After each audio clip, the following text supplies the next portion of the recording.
General Rawat ने कश्मीर में LOC पर एक ऑपरेशन के दौरान गंभीर चोट के कारण अपने टखने में स्टील की छड़ फिट होने के बावजूद विकलांगता पेंशन का दावा नहीं किया।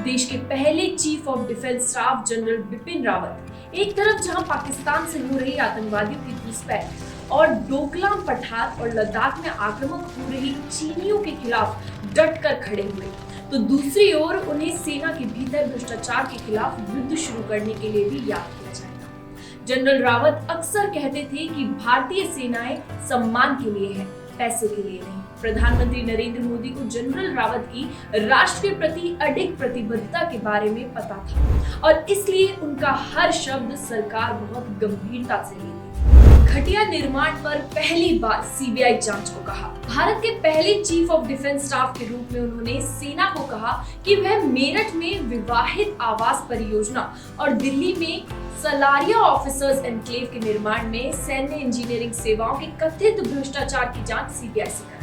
मेरठ में विवाहित आवास परियोजना फेज 1 और फेज 2 की कुल स्वीकृत लागत क्रमशः 6,033 करोड़ और 13,682 करोड़ थी। उन्होंने घटिया निर्माण के लिए एमईएस के बड़े अधिकारियों को फटकार लगाई और उनसे कहा कि सलारिया एनक्लेव नई दिल्ली नहीं बल्कि बमबारी वाले सीरिया के किसी इलाके जैसा दिखता है, जिसमें अधिकारियों और जवानों के आवास के लिए घटिया सामग्री का इस्तेमाल किया जा रहा है। महंगी गाड़ियों और शराब की बिक्री कैंटीन में रोकी। सेना प्रमुख के रूप में उन्होंने कारों की खरीद पर 12 लाख की सीमा लगाकर रिटायर हो चुके जनरलों के गुस्से का सामना किया। सैन्य कैंटीन की खरीद में भी जनरल रावत ने बड़े सुधारों की शुरुआत की, जब उन्होंने पाया कि वरिष्ठ सैन्य अधिकारी कैंटीन के माध्यम से मर्सिडीज और एसयूवी जैसी लग्जरी कारों के साथ साथ बड़े ब्रांड्स की सिंगल माल्ट विस्की जैसे सामानों की खरीद करके बहुत ज्यादा उत्पाद शुल्क बचा रहे हैं, तो उन्होंने इन वस्तुओं को कैंटीन सूची से बाहर कर दिया। जनरल रावत ने कहा कि एक सामान्य अधिकारी या जवान मौजूदा वेतन में इन्हें नहीं खरीद सकता। ऐसा है तो खुले बाजार से खरीदो मर्सिडीज या ब्लू लेबल विस्की। इस तरह की खरीद सीमा लगाने और कैंटीन में केवल भारत में बनी अंग्रेजी शराब बेचने की अनुमति देने के कारण दिग्गज जनरल उनसे नफरत करते थे। लेकिन जनरल रावत ने उनसे कहा कि अगर उनके पास इतना पैसा है तो उन्हें खुले बाजार से मर्सिडीज या ब्लू लेबल विस्की खरीदनी चाहिए और भारतीय खजाने का दुरुपयोग बिल्कुल नहीं करना चाहिए। जवानों के लिए उन्होंने यह सुनिश्चित किया कि घटिया उत्पाद सैन्य कैंटीन में बिल्कुल न मिल सके। विकलांगता पेंशन के दुरुपयोग को रोका।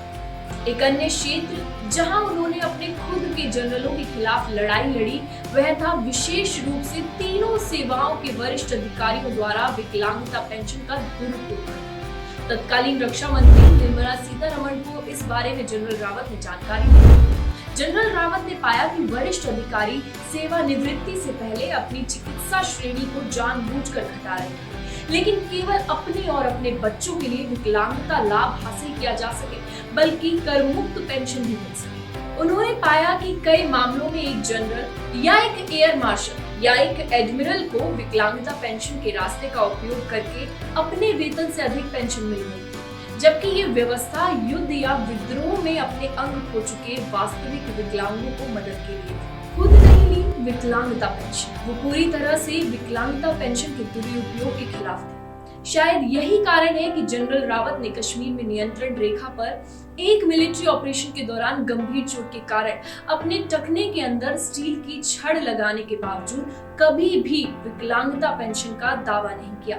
जनरल रावत अपने अंतिम संस्कार के बाद अब एक इतिहास में बदल गए हैं, लेकिन सेना को अधिक जवाबदेह बनाने के लिए उन्होंने जो सुधार शुरू किए उन्हें रोका नहीं जा सकता, क्योंकि यह समय की मांग है।